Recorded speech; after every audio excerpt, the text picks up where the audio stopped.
ચાલો મિત્રો, કેમ છો? ચાલો આજે આપણે પ્રકરણ 2 આહારના ઘટકો વિશે ભણીશું. કમ્પોનેન્ટ્સ ઓફ ફૂડ. બરાબર છે? વિચારું છું કે આગળનું પ્રકરણ તમે કમ્પ્લીટ કરી લીધું હશે, એના સાથેના પ્રશ્નો તૈયાર કરી લીધા હશે. બરાબર?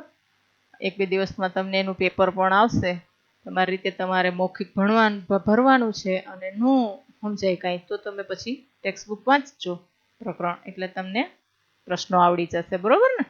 બને એટલી ટ્રાય તમે મોઢે ભરવાની કરજો. અને આ પેપર છે એ તમારે શું છે, તમારી ફેરબુક બનાવો છો ને નોટ, એની અંદર ઉતારજો. બરોબર? જો આપણે દેવા લેવામાં ધક્કા ખાશું ને, અત્યારે વાતાવરણ એવું છે ને, એટલે મેં ના પાડી કે હવે આપણે બોલાવશું નહીં વિદ્યાર્થીઓને. બરોબર?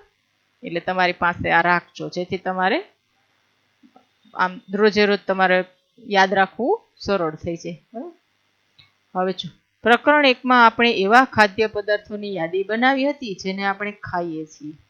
આપણે ખોરાક લઈએ, આપણે જોયું હતું ભારત દેશની અંદર અલગ અલગ રાજ્યોમાં ખાદ્ય પદાર્થ પણ લોકોની ખાવાની જે છે યાદી એ અલગ અલગ જોઈ હતી. બરોબર?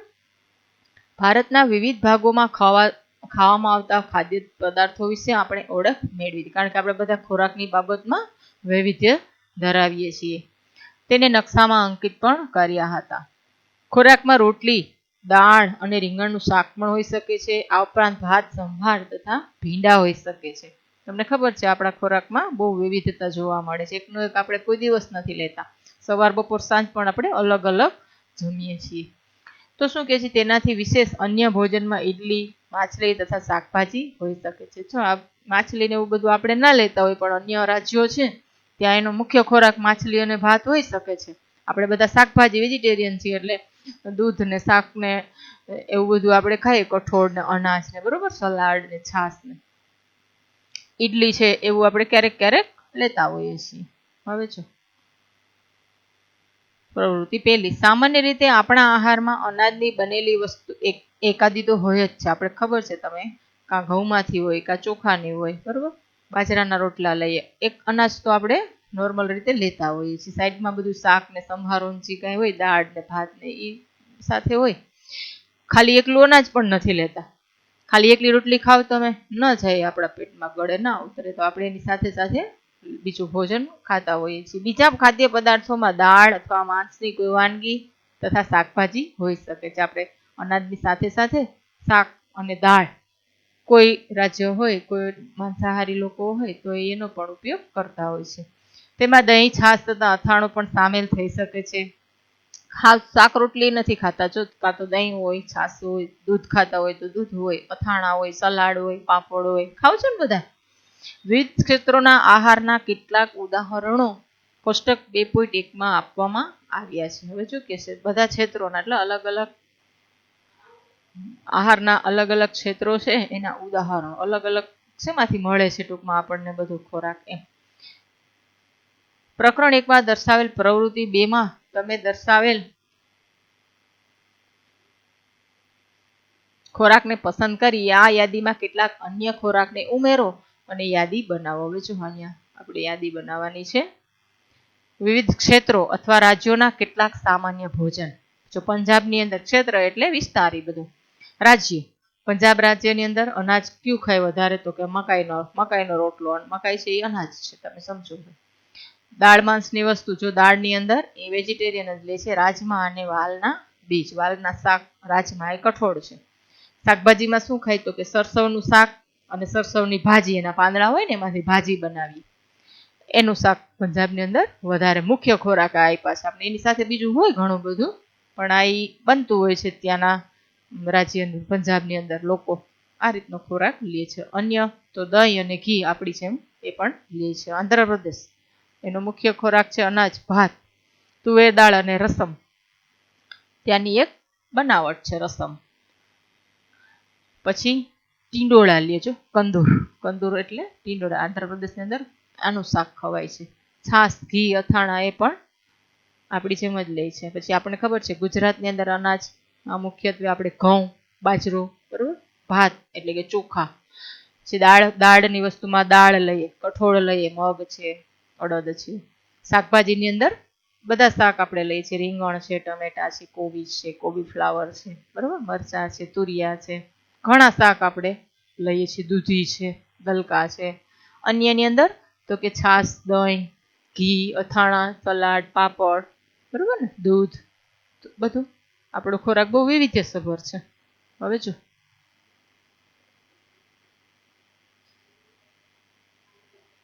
ક્યારેક આપણે આપણા ભોજનમાં વિવિધ પ્રકારનો ખોરાક લઈ શકતા નથી. શું કે છે, ક્યારેક આપણે અલગ અલગ પ્રકારનો ખોરાક ન લઈએ, કારણ કે અમુક જગ્યાએ જવાનું થાય. જ્યારે આપણે પ્રવાસ પર નીકળ્યા હોય ત્યારે આપણે તે જ ખાઈએ છીએ જે રસ્તામાં ઉપલબ્ધ હોય. આપણે જે મળે, માનો કે સારી હોટલ મળી તો આપણે બધું મળી ગયું સમજો, પણ ક્યારેક ન મળે તો જે કાંઈ મળ્યું એનાથી આપણે ચલાવી લઈએ છીએ. આપણામાંથી કેટલાક માટે તે શક્ય નથી હોતું કે તે આ બધા ખોરાકની વાનગી પ્રત્યેક સમયે ખાઈ શકે. આપણે સમજીએ છીએ કે વૈવિધ્યસભર ખોરાક આપણે લઈએ, પણ રોજે રોજ આપણે ના પણ લઈ શકતા હોય, ક્યાંક બહાર નીકળીએ કોઈ એવી જગ્યાએ કે જ્યાં પૂરતું મળતું પણ ના હોય, તો આપણે ચલાવી લેતા હોય છે. પ્રત્યેક સમયે આપણે બધું જ જોઈએ એવું જરૂરી નથી હોતું એમ. આહારમાં વિવિધ ખાદ્ય પદાર્થોના આ પ્રકારના વર્ગીકરણનું કોઈ કારણ હોવું જોઈએ. શું તમે માનો છો કે આપણા શરીરને વિશિષ્ટ ઉદ્દેશ માટે વિવિધ પ્રકારના ભોજનની આવશ્યકતા હોય છે? જો શું કે છે કે આહારમાં વિવિધ ખાદ્ય પદાર્થોના આ પ્રકારના વર્ગીકરણનું કંઈક કારણ હોવું જોઈએ. વર્ગીકરણ એટલે જુદા જુદા વિવિધતા ધરાવતા ખોરાક. તો આ લેવાનું મેઇન કારણ શું છે? જો આપણે એકને એક ખાઈએ તો આમે આપણે કંટાળો આવે.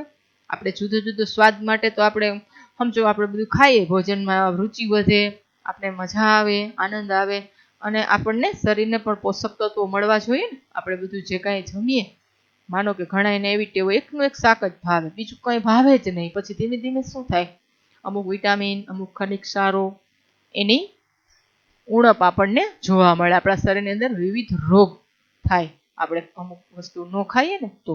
ઘણાને દૂધ બિલકુલ ના ભાવે તો શું થાય, ઘણા પોષક તત્વોથી વંચિત રહી જાય. શરીરની અંદર ઘણા ઘટે એને પછી બોટલું પીવે ને કંઈક કરે.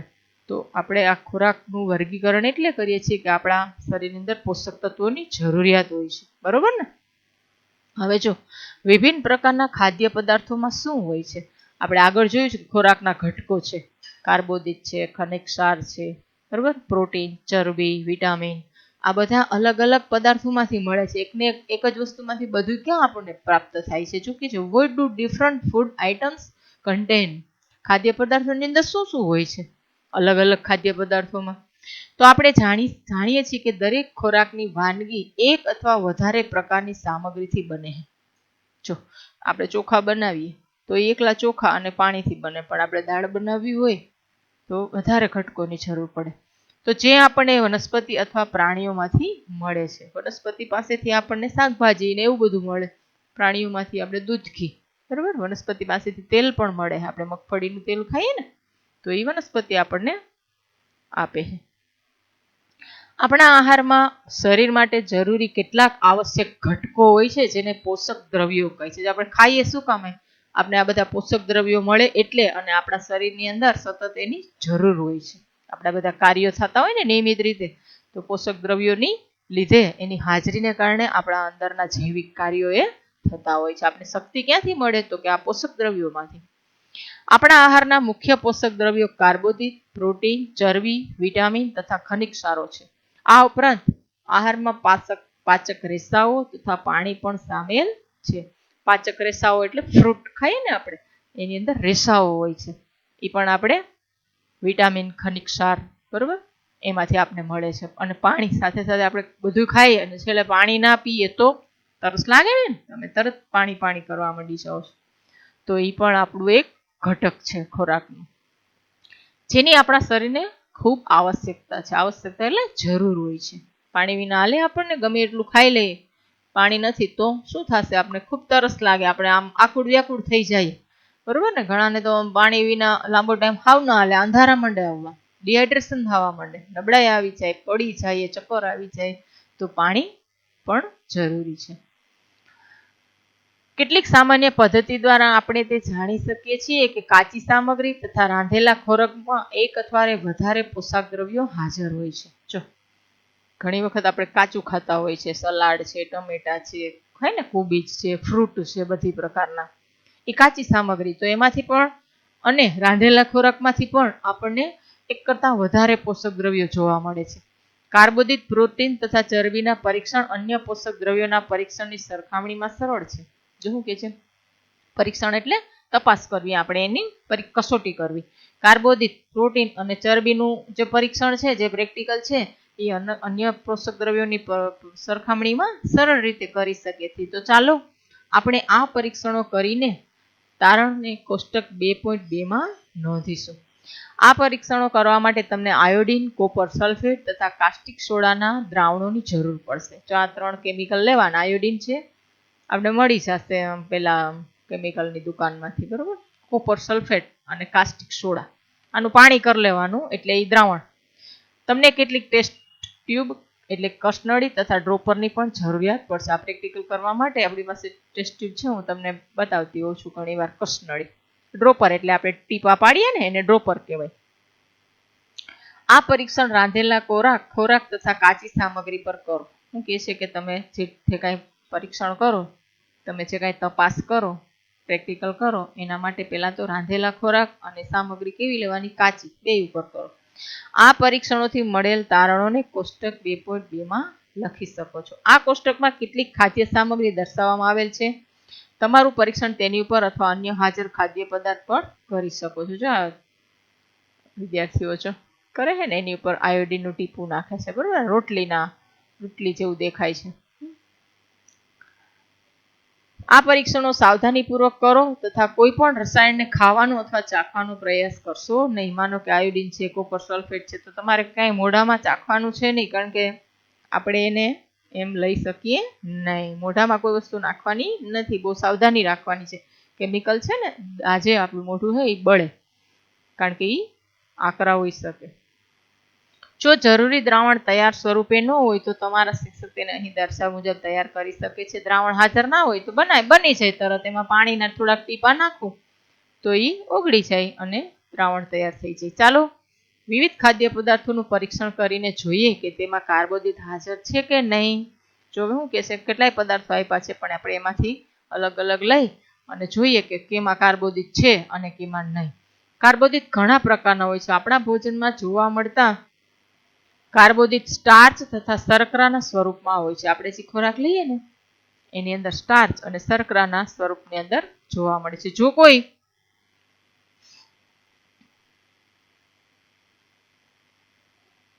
ખાદ્ય પદાર્થમાં સ્ટાર્ચ હોય તો આપણે તેનું સરળતાથી પરીક્ષણ કરી શકીએ.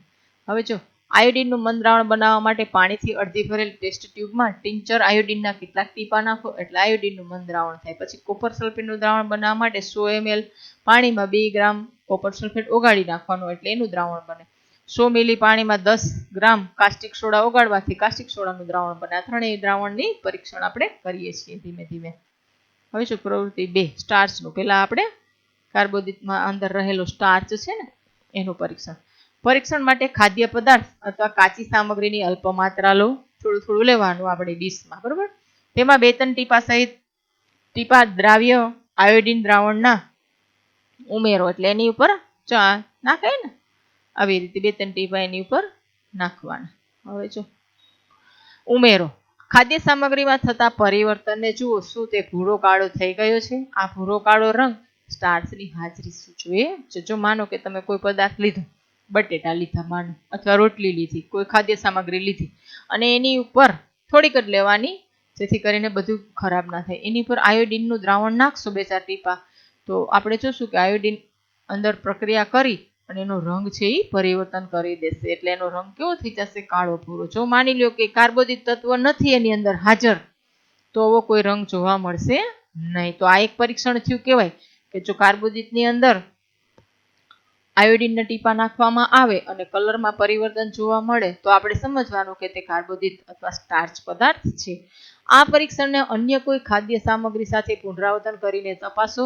શું કે છે બીજી ખાદ્ય સામગ્રી લ્યો તમે, વટાણા હોય તો એનું શાક હોય તો એ લ્યો, કાચી કોઈ વસ્તુ લીધી છે, ગાજર છે, કોઈ પણ શાક લીધું છે, ફ્રૂટ લીધું છે, તો એ પણ સામગ્રી સાથે તમે આવી રીતના આયોડીનના ટીપા નાખી અને તપાસ કરી લેવાની કે ભાઈ એવો ભૂરો કાળો થયો. જો ભૂરો કાળો રંગ થાય કોઈ પણ સામગ્રીનો તો સમજવાનું કે તેની અંદર કાર્બોદિત પદાર્થ હોય એવું સૂચવે છે. તો પછી એ રીતે આપણે એમાં આ કોષ્ટક છે ને ભરવાનું છે આગળ છે. કાચા બટેટા લીધા, બરોબર, દૂધ લીધું, મગફળી. હવે પ્રોટીન માટેનું પરીક્ષણ. કોઈ પણ પ્રોટીન શેમાં રહેલું છે એ જાણવું પડશે ને આપણે. અગાઉ તો આપણે ક્યાંક ખ્યાલ નથી કે પ્રોટીન શેની અંદર છુપાયેલું છે, બરોબર. તો એના માટે આપણે પહેલા તો ટેસ્ટ કરીએ. પરીક્ષણ માટે ખાદ્ય સામગ્રીની થોડીક માત્રા લો. થોડીક માત્રા લેવાનું, ચમચી એક જેટલું, બરોબર. એ આપણે બધામાં નથી આપણે કરવાની જરૂર. જો તે ઘન હોય તો તેની પેસ્ટ અથવા લુગદી અથવા પાવડર બનાવવાની જરૂરિયાત પડે.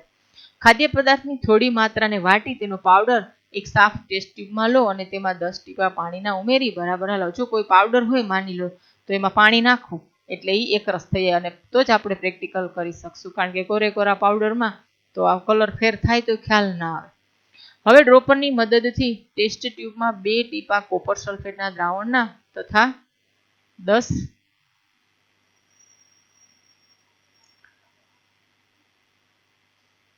ટીપા કોસ્ટિક સોડાના દ્રાવણમાં નાખો. કોપર સલ્ફેટ અને કાસ્ટિક સોડા બે નાખો. બરાબર હલાવીને ટેસ્ટ ટ્યુબને થોડા સમય માટે રહેવા દો. તમે શું જોયું? શું ટેસ્ટ ટ્યુબમાં રહેલ પદાર્થ જાંબલી રંગનો થઈ ગયો? જાંબલી રંગ ખાદ્ય પદાર્થમાં પ્રોટીનની હાજરી સૂચવે છે. માનો કે તમે કોઈ સામગ્રી લીધી તો એની અંદર કાસ્ટિક સોડાનું દ્રાવણ નાખો, બરોબર છે, અને પછી જુઓ કે કોઈ રંગ ફેર દેખાય છે, પરિવર્તન પામે છે. માની લો કે જાંબલી રંગ બતાવ્યું તો સમજવાનું કે પ્રોટીનની હાજરી છે એ ખાદ્ય પદાર્થમાં રહેલી છે. હવે તમે આ પરીક્ષણને બીજા ખાદ્ય પદાર્થ માટે પુનરાવર્તન કરો. માનો કે તમે સાઈડમાં તમે બીજા સામગ્રી લીધી છે, રોટલી છે કે શાક છે કે દાળ છે, કાંઈ પણ તમે લીધું છે, બરોબર, દૂધ છે, તો તમે એનું પરીક્ષણ પણ આવી રીતે તમે કરી શકો છો. અને પછી આપણે આ કોઠું ભરવાનું છે. માનો કે કાચા બટેટાની અંદર સ્ટાર્ચ હાજર હતું તો રંગ પરિવર્તન જોવા મળ્યું હતું, ભૂરો કાળો કલર થઈ ગયો હતો, પ્રોટીન નહોતું, બરોબર, એટલે એનો કલર નથી એમાં ફેરફાર, કારણ કે આપણે સ્ટાર્ચનું જ કર્યું છે, બરોબર. દૂધ છે તો એની અંદર પ્રોટીન હતું, જાંબલી કલર દૂધ હારે ભળીને થાય છે તો એમાં હાજર દૂધની અંદર પ્રોટીન છે એવું આપણે કહી શકાય, બરોબર. થોડી માત્રામાં ચરબી હોય છે એની અંદર, જોકે. પછી મગફળી છે, મગફળીનું હજી આપણે તેલવાળા પદાર્થોનું નથી લીધું ને, કોપર સલ્ફેટના દ્રાવણના અને 10 ટીપા પેલા કાસ્ટિક સોડાના લીધા હતા. હવે જો આગળ હશે એનું પ્રેક્ટિકલ, બરોબર. ઘણાય છે, રાંધેલા ચોખા, સૂકું નાળિયેર, ચણાનો લોટ, રાંધેલી દાળ, કોઈ પણ શાકભાજીનો ટુકડો. હવે ચરબી માટેનું પરીક્ષણ આવ્યું. ખાદ્ય સામગ્રીની અલ્પ માત્રા લો, તેને કાગળમાં વીંટીને છૂંદો. ધ્યાન રાખો કે કાગળ ફાટી જાય નહીં. માનો કે તમે સિંગ લીધી છે, એરંડીના બીજ લીધા છે, તલ લીધું છે, બીજી વસ્તુ લીધી પણ એની હારે આની આપણે સરખામણી કરવાની છે. એને શું કરવાનું? કાગળમાં વીંટીને છૂંદવાનું, એને આપણે ઘસવાનું. હવે કાગળને ખોલીને સીધો કરો, ધ્યાનપૂર્વક જુઓ શું તેના પર તૈલીય ધબ્બા દેખાય છે? તો કે છે ડાઘા જેવું કંઈ દેખાય? આપણને ખબર છે સિંગ હોય, મગફળી, એની અંદર તેલ હોય ને, તો એને આપણે કાગળ ઉપર દાણો એને ઘસશું તો તેલની અંદર કાગળ છે એ કેવો તેલિયો થઈ જશે, ધબ્બા ધબ્બા જેવું દેખાય. કાગળને પ્રકાશની સામે લાવો. શું તમને ધબ્બામાંથી પસાર થઈને આવતો ધૂંધળો પ્રકાશ દેખાય છે? કારણ કે એ પારદર્શક થઈ જાય તેલને હિસાબે કાગળ, તો આપણને થોડો પ્રકાશ છે એ પારદર્શકમાંથી નીકળતું એવું ધૂંધળું દેખાય, પ્રકાશ દેખાય એમ ટૂંકમાં. કાગળ પર તેલના ડાઘા લિપિડની હાજરી સૂચવે છે. લિપિડ એટલે કે ચરબી. માની લો કે તેલવાળી પદાર્થ નથી અને કાગળ ઉપર ઘસો છો તો કોઈ ડાઘા નથી થવાના. ફ્રૂટ છે, ફ્રૂટ કેળા લીધા માનો, તો એને એમાં કોઈ જાતની ચરબી ન હોય તો ડાઘા ના થાય. તેલીય પદાર્થ હોય ને એમાં થઈ શકે આવા તેલના ડાઘા. ખાદ્ય પદાર્થમાં ક્યારેક પાણીની હાજરી પણ હોઈ શકે. ફ્રૂટમાં હું તમને કહું ને, તરબૂચ છે, કેટલું પાણી એમાં પાણીથી સરભર હોય છે. આ સ્થિતિમાં આ પદાર્થને કાગળ પર ધીમે ધીમે ઘસો અને થોડા સમય માટે કાગળને સૂકવી દો. તેથી જો ખાદ્ય પદાર્થમાં પાણી હોય તો તે સુકાઈ જાય. ત્યારબાદ કાગળ પર તેલના ડાઘા ઉપસ્થિત ન હોય તો ખ્યાલ આવે છે કે ખાદ્ય પદાર્થમાં ચરબી ઘેરા જશે. ઘણીવાર ચરબી હે ને અમુક પદાર્થમાં હોય પણ બહુ ઓછી માત્રામાં હોય, એટલે ડાઘા ના પડે, પણ એને જો સુકાઈ જાય ત્યારે જો આછા ડાઘા હોય તો થોડીક માત્રામાં ચરબી હોય એવું આપણે કહી શકીએ.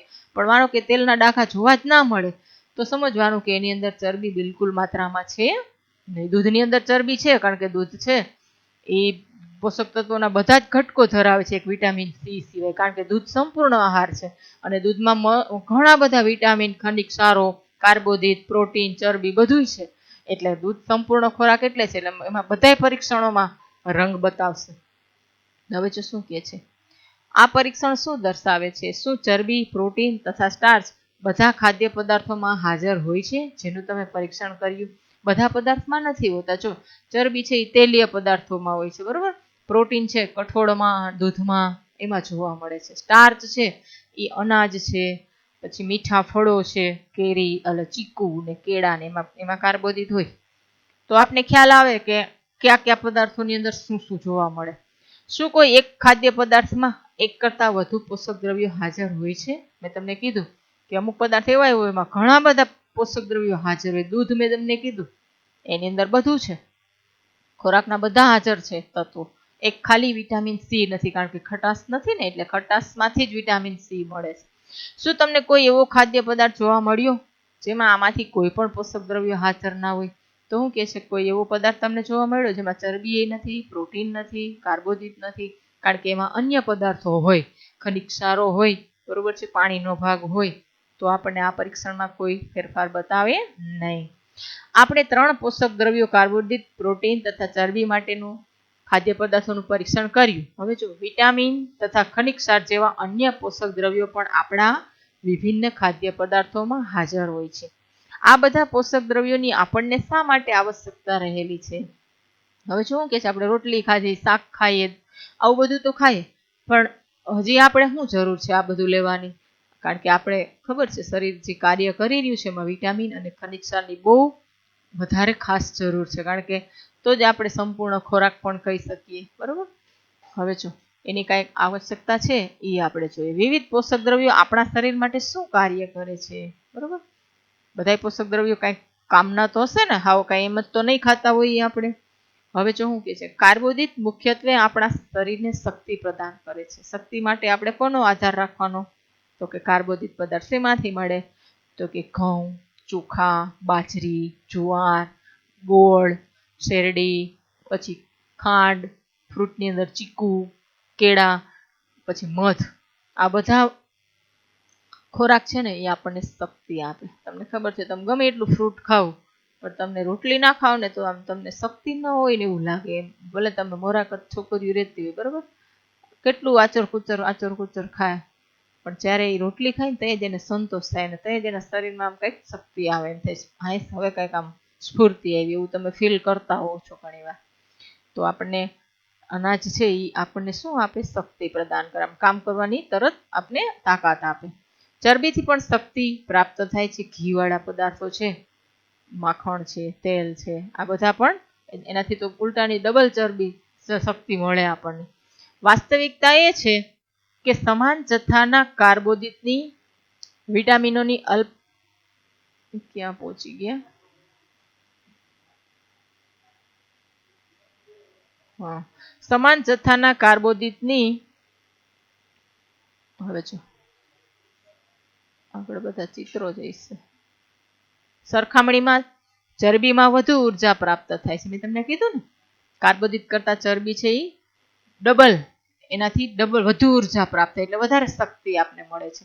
ચરબી અને કાર્બોદિત યુક્ત ખોરાકને ઉર્જા આપવાવાળા ખોરાક પણ કહેવાય છે. જો તમને પ્રશ્ન આવે કે સૌથી વધુ ઉર્જા આપવાવાળા ઘટકો ક્યાં છે, તો કે કાર્બોદિત અને ચરબી.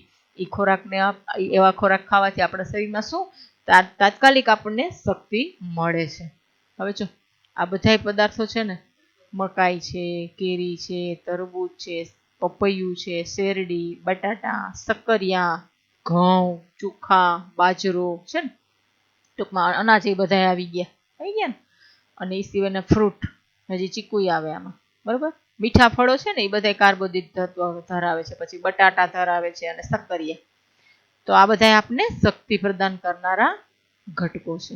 હવે જો નીચે તેલ આપ્યા છે જેમાંથી આપણે ચરબી પ્રાપ્ત થાય. મગફળી છે, બદામ છે, તલ, બરોબર, સોયાબીનનું તેલ, નાળિયેરનું તેલ, સરસવનું તેલ, સૂર્યમુખીનું તેલ, આમાંથી આપણે ચરબી ઘટક તત્વ મળે છે. હવે જો પ્રોટીનનું આવ્યું, દૂધ, ઘી, માખણ, મલાઈ, ઈંડા, માછલી, માંસ, આમાંથી આપણને પ્રોટીન બહુ પુષ્કળ પ્રમાણમાં મળે છે. જો ચરબીનો સ્ત્રોત એ વનસ્પતિ સ્ત્રોત અને પ્રાણી સ્ત્રોત, બરાબર છે.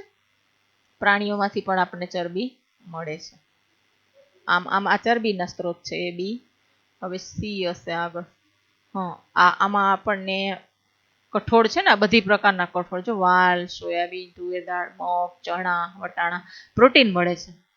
પ્રોટીન માટે પ્રાણીજન્ય છે સ્ત્રોત. આ બધા પ્રાણીજન્ય સ્ત્રોત છે. દૂધ, ઈંડા, માછલી પ્રાણીઓ પાસેથી મળે છે. પનીર, માંસ, ટૂંકમાં આ પ્રોટીનના સ્ત્રોત છે બધા, પ્રાણીજન્ય અને વનસ્પતિજન્ય, કારણ કે બેમાંથી આપણને પ્રોટીન પ્રાપ્ત થાય છે. પ્રોટીનની આવશ્યકતા શરીરની વૃદ્ધિ તથા સમારકામ માટે હોય છે. મેં તમને કીધું હતું ને આગળ, સમારકામ થતું હોય છે આપણા શરીરની અંદર. નવા કોષ આવે અને જૂના કોષ, ડેડ કોષ હોય એ નીકળી જાય એની રીતે. તો સમારકામની પણ શરીરની અંદર જરૂરિયાત હોય છે. પ્રોટીનયુક્ત ખોરાકને શરીરવર્ધક ખોરાક પણ કહેવાય છે. જો જેમ આપણે શક્તિ આપનારા ખોરાક તરીકે કાર્બોહાઈડ્રેટયુક્ત કીધું, એમ શરીરનું વધે ને એનું બંધારણ, એટલે કે શરીરની વૃદ્ધિ થાય ને, તો એના માટે શું જરૂર છે? પ્રોટીનની જરૂર છે. બરોબર. વિટામિન શરીરને રોગોથી રક્ષણ આપે છે. વિટામિન આપણી આંખ, હાડકાઓ, દાંત અને પેઢાને સ્વસ્થ રાખવામાં મદદ કરે છે. જો આપણે વિટામિન એટલે લેવા જોઈએ. વિટામિન શેમાંથી મળશે? હવે આપણે એની ચર્ચા આગળ કરશું. બરાબર.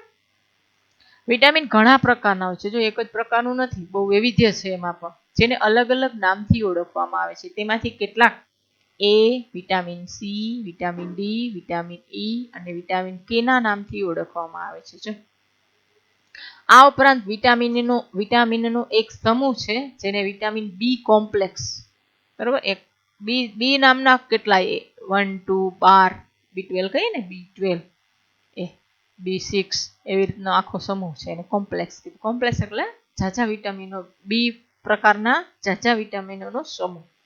આપણા શરીરને બધા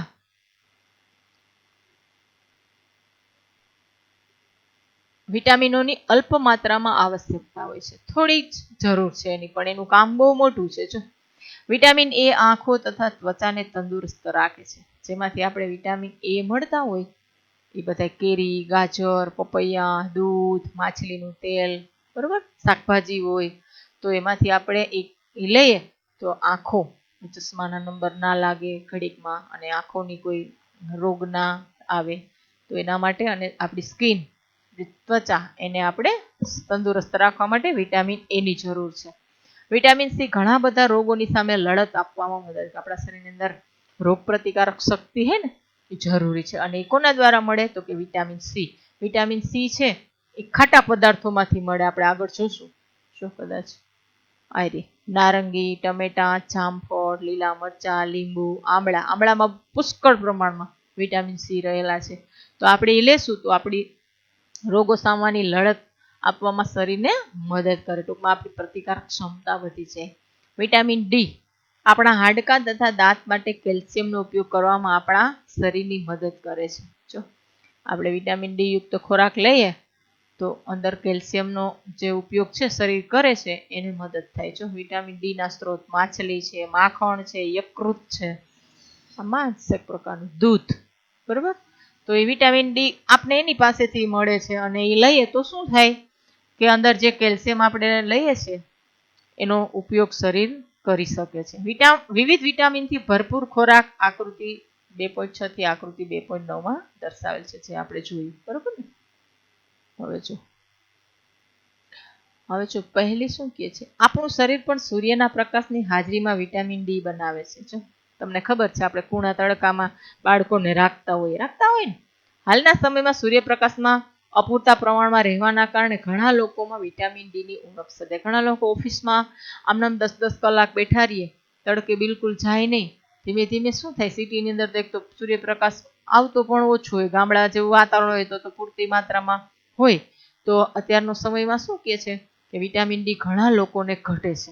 પછી શું કહે, બહારથી સપ્લિમેન્ટ તરીકે ગોળીઓ ખાય, કારણ કે ડૉક્ટરને ખબર છે હાડકાં દુખે છે તો વિટામિન ડીની જરૂર, કેલ્શિયમનું એબ્સોર્પ્શન ના થાય, શરીરમાં શોષણ ના થાય, તો એના માટે એને વિટામિન ડી આપવામાં આવે છે.